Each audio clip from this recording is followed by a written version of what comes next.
Hey Waffle Gang, I do hope you're well. My name is Mark and today we're checking out some more relationship stories, and if you do love a Reddit story, why not consider hitting that like, subscribe, maybe that notification bell too, and let's crack on with today's first story. Much love guys. Now today's first story comes from a throwaway account and says, not comfortable with my husband being friends with a female co-worker. Throwaway because he knows my username. Edited with names so it's easier to read. No update as of yet, but we do have an update, because I think about decisions before implementing them. Also, we started couples therapy in September, so it hasn't been that long. Full story. Coworker, female 24, we will call her Debbie. Started working with my husband, male 35. We will call him Charlie, 2 years ago. Last September I met her for the first time at a wedding of two of their co-workers. She sat behind us. The girl getting married does not like my husband, but he's on the same shift and the whole shift was invited to the wedding. The girl getting married had called Charlie a snake to Debbie in casual conversation. They are not friends and Charlie is generally a good person in my opinion, so that is not a red flag to me. Debbie told Charlie about this, so at this point it's a running inside joke that I was privy to. Back to the wedding. Charlie texts Debbie snake and Debbie mouths stop or flirty.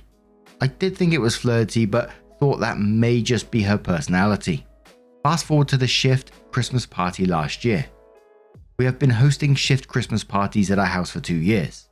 The whole shift was there, but Debbie brings her twin sister as her +1. One thing about their job is it's a male-dominated field, but I am friends with a few of his co-workers' wives. So during the party, all the women were hanging out except Debbie and her twin sister. She was hanging out with the guys. I just assumed it was because she didn't really know most of the women. No big deal, but the next day she sends Charlie a couple of photos that she had snapped of him without his knowledge.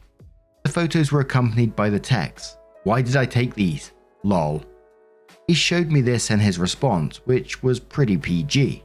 But I did remark something along the lines of, "Lol, I think she has a crush on you," and he brushed that off. Fast forward to February. His co-workers are all in their 20s and they convinced Charlie to get Snapchat. I've never been a fan of Snapchat and Charlie never had any form of social media except Reddit. After he gets Snapchat I notice he's on his phone a lot more. I am naturally a nosy person and realize that is a flaw of mine. So I notice that he is beginning to talk about Debbie more and I start questioning who he is chatting with. One thing I notice is that every single time he works overtime, she snaps him and asks him if he is working. Or she will ask if he worked it the next day. I tell him she is starting to make me uncomfortable, and he brushes that off. March. We go to a new co-worker's house on a Wednesday night for a dinner party.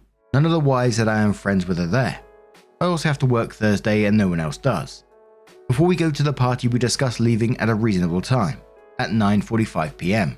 I ask him what time we are leaving. He hems and haws around, and I admittedly get frustrated and walk off. He gets mad and decides he is staying as late as he wants. I keep asking when we are leaving and reminding him that I have to work. I spend the rest of the night crying on the couch in a stranger's house. 4 people come to check on me.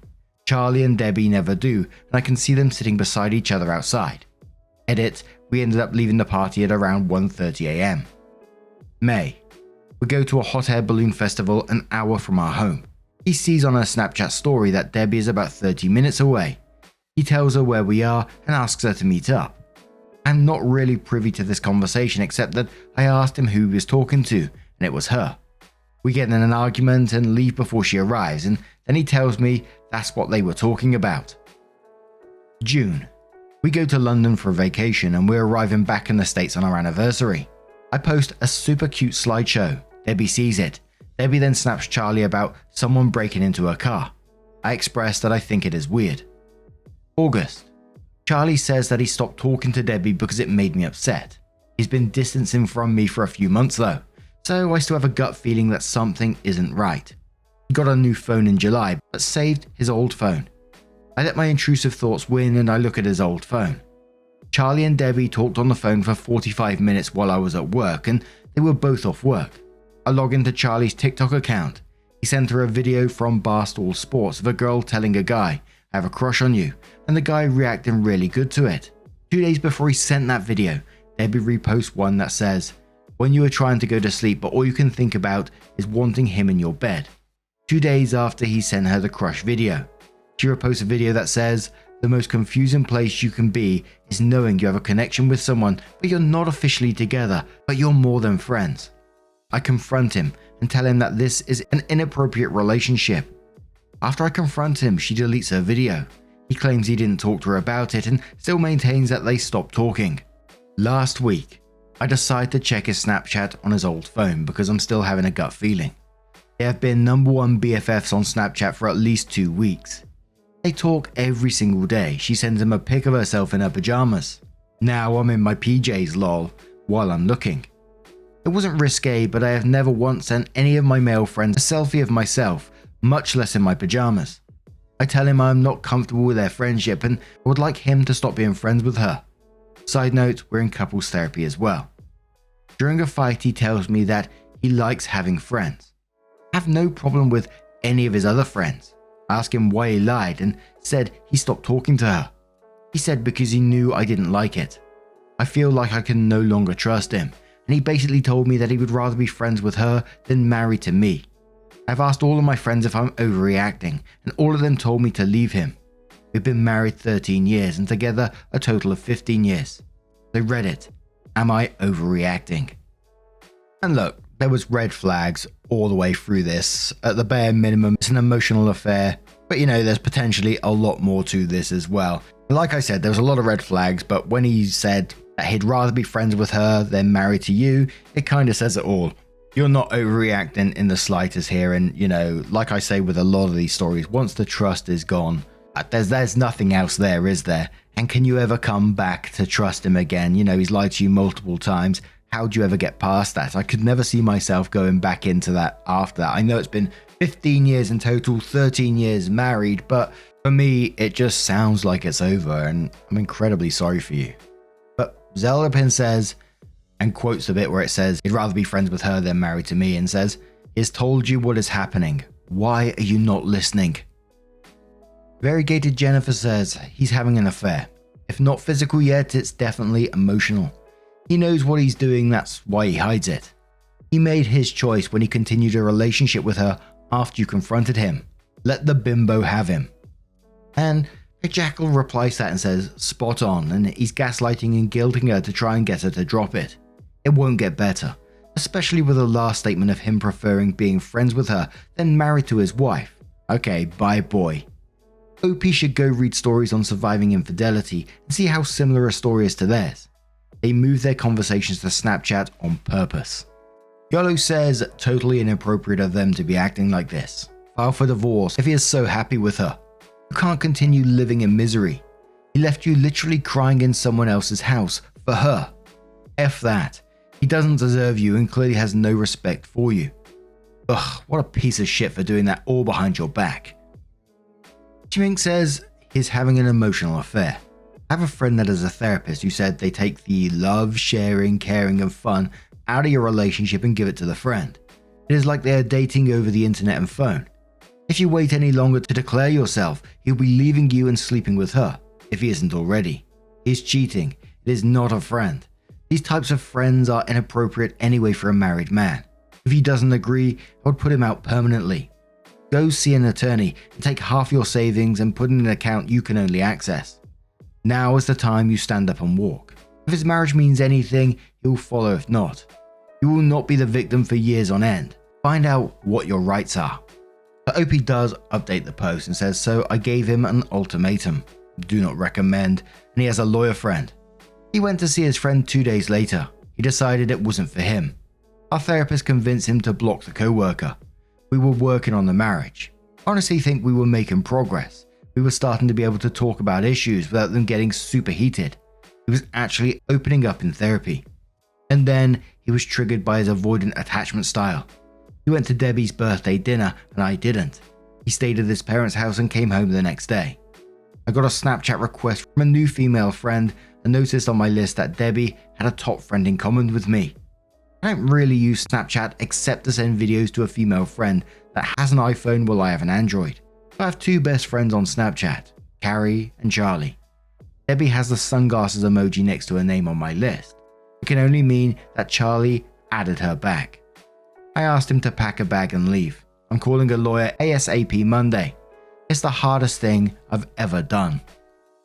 A question below that one says, damn OP, that really sucks, but I'm glad you stood up for yourself. What was the reason he decided to go to the party? Also, why did he stare at his parents? That's really suspicious. How did he react when you asked him to leave? OP says he told me about the party Wednesday and we had planned to go together. Friday morning, we had a counselling appointment and the therapist basically told him he needed to start feeling his feelings instead of bottling them in. This triggered his avoidant attachment style. He seemed down all day and I told him I wasn't going to the party. He told me that he wasn't going to change right before he left and I told him we couldn't work without change. That's why he stayed at his parents. He came back Saturday and I asked him to leave Saturday night. And to be honest, I couldn't really see this ending any other way with the way it was going, but I'm incredibly sorry for the OP to have to go through it, of course. But what do you guys make of this situation? Let me know your thoughts down in the comments below. Let's move on to another story. And our next story does come with an update as well from Simple Macaroni, who says, am I wrong for refusing to marry a woman? I, 26 female and bisexual. I am very confident in my sexuality and have a history of dating both. However, I've always known that when it comes to marriage, I want to be able to have biological children with my partner.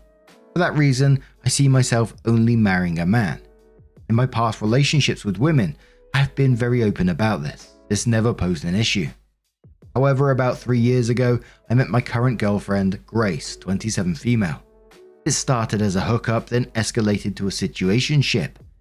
Usually, whenever things get to that point, I like to make the disclaimer in terms of wanting to have biological children and not dating to marry. Grace seemed understanding, thanked me for being straightforward, and assured me that she is not looking for marriage either.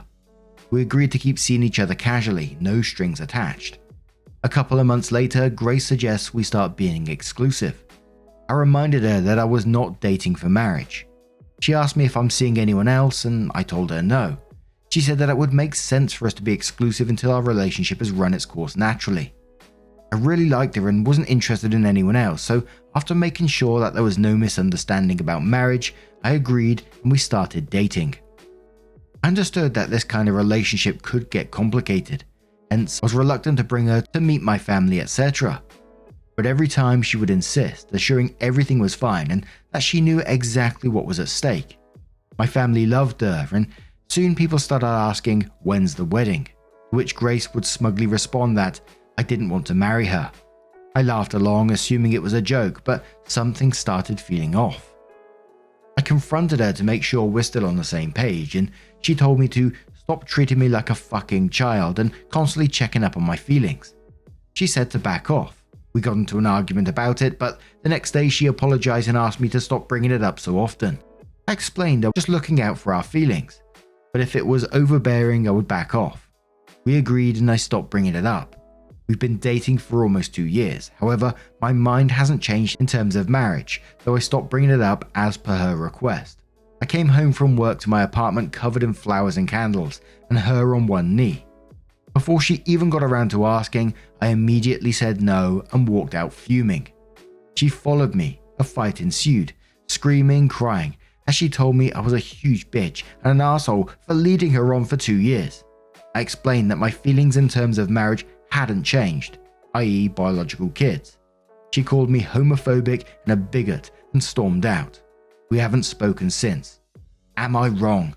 So there were some questions to the OP. One says, out of curiosity, what would you have done if she didn't do this and blow up the relationship? Specifically, did your relationship have an end point? Where would you seek out a man to marry and have kids with? OP says, I'm not sure. In general, I suppose if I felt she was the love of my life, I probably would give up my dream of biological children. But seeing as how this remained more important to me, she clearly wasn't. What she said and what I agreed with was that we would remain exclusive until our relationship had run its natural course. I guess that would mean until either the marriage thing or other issues became too much to stay together. Someone says to OP, did you ever talk about marriage with her, as in having kids together? OP says, I never talked to her about marriage in terms of it being between her and I. The only context I mentioned it was in warning her that I am not looking to marry a woman. We never really talked about kids in terms of having them together in any way. She never told me she was interested in marriage. It was never brought up and we never had that conversation. All she told me regarding marriage was that she was on the same page as me and didn't like being constantly reminded of my position because it made her feel like I was treating her like a child, watching out for her feelings. So I stopped bringing it up myself. Someone says, if you're dead set on marrying a man, why not just date men? What was your end goal? Opie says, because I'm not looking to settle down and get married just yet, and I'm attracted to both genders. I don't see casual dating as obligatory, whether it would have been with a man or a woman. To be honest, I believe in casual dating. Plenty of people date without the intention of marriage, and I always thought that it was perfectly reasonable as long as boundaries and expectations are set and communicated from the start. Someone says, but your post clearly outlined you made decisions that went beyond casual dating. Opie says, to be honest, I never saw this lasting as long as it did. You're right, 2 years is a long time, and when she initially suggested being exclusive, I couldn't foresee how long it would last. I agreed because it made sense. I wasn't seeing anyone else, and I did really like her and enjoy her company. I figured if the terms were clear with both of us, it couldn't hurt to be exclusive for a while. Then things just never broke off. I was probably too comfortable and reluctant to get out of that comfortable place with her, and that is my fault.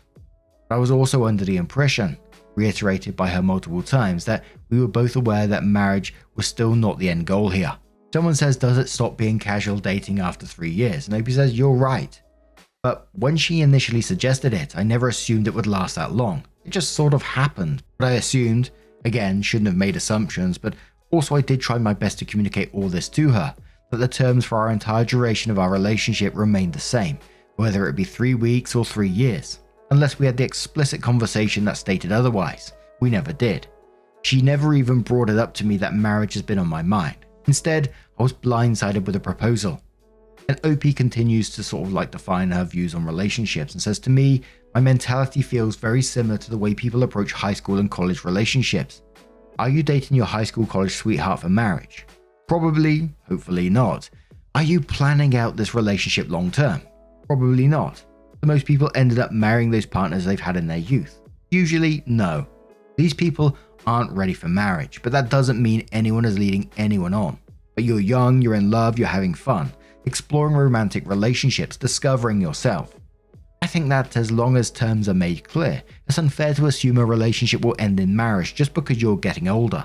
I'm saying this whether I'd be dating a man or woman. Right now, I'm not ready for marriage. I'd make that disclaimer with every relationship I would enter. When I'm ready to start dating for marriage, we'll obviously start looking at dating exclusively men. Someone says, why is it important to have a biological child with your partner? And also, if you had met a man while you were with your girlfriend, would you have dumped her for him? Opie says, to answer your first question, I'm not sure why. Since I was little, I've been extremely drawn to the idea of having a family where the child is both biologically related to me and my partner. Long term, I see myself marrying a man. It's always been that way and I can't necessarily explain it. And I don't think that I should be required to, as everybody has their own preferences when it comes to building a family. I have absolutely nothing against IVF, adoption, etc., but my first choice is the traditional route, and having a baby naturally that is both related to me and my partner. I think many people that want children can agree that it's the preferred method. No one wants to do IVF, to have a child if they can do so naturally. Not to mention alternative methods of building a family cost thousands of dollars and are usually not covered by insurance. It is not something to be taken lightly like, oh, just do IVF or adopt. But people fail to consider that as an enormous financial expense that not many can afford, including myself. As for the second question, if I met a man who wanted kids while I was with her, I would not have dumped her. I wasn't and I'm still not looking for a relationship that would end up in marriage. Planning to wait a couple of years or so before I'm ready to start something like that. I also think that cheating is an asshole move no matter the nature of your relationship. She wasn't just a bed warmer for me, as other people in the comments have said or implied. I really cared for her and was truly committed to seeing this relationship through. So OP does update their post 2 days later and says, first of all, I want to thank everyone for their comments. It was helpful to see things from a different perspective. I wrote the post still mad from being blindsided, so I apologize if my writing lacked empathy. As some have pointed out, I do care for Grace deeply and acknowledge my role that led us to end up in this mess. For that, I am sorry. We talked today after taking the weekend to cool down. I explained my perspective to her, saying that I felt blindsided and a bit betrayed by the out-of-the-blue proposal, especially since she was the one who asked to stop bringing up the marriage issue while we were together. She said she proposed as a sort of last resort, since she knew that if marriage was brought up casually in conversation, I would freak out and leave.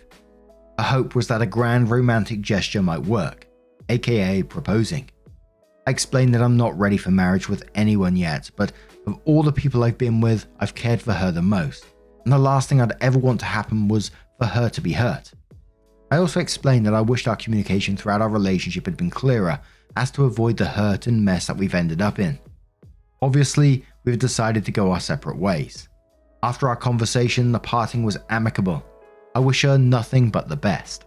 Edit to say, for people asking me what did I expect to happen going into a relationship with an expiration date, I've been in relationships with both men and women like this before. I may be naive, but I am not stupid to set my expectations for something like this without having prior experience. Granted, they didn't last 3 years, longest one was just short of 2, but they went very differently. Once both sides made clear that marriage was not the end goal, we were together until one of us was ready to have a conversation that it was time to move on. Granted, each time hurt, but when you set the expectations from the start, it's only natural that the relationship had run its course. Each of those relationships ended amicably. There were no fights, no proposals, no hurt feelings. Going into this, I expected the same. I think it's fair to say there was a mix of comments below this one. Some people, saying OP was very upfront about what they wanted out of their life at that moment in time. They was very, very clear about it. Other people mentioning, you're getting in a committed relationship, but never intending to stay with that person long term is just setting up a messy situation. But, oh dear, what do you guys make of this situation? It was a strange one for me, I gotta admit it, but let me know your thoughts down in the comments below. Now, just a huge thank you from the bottom of my heart for getting involved in today's stories. Your love, your support, your time always means the absolute world to me. So thank you so much for being involved, and hopefully we'll see you in the next one. Take care and much love.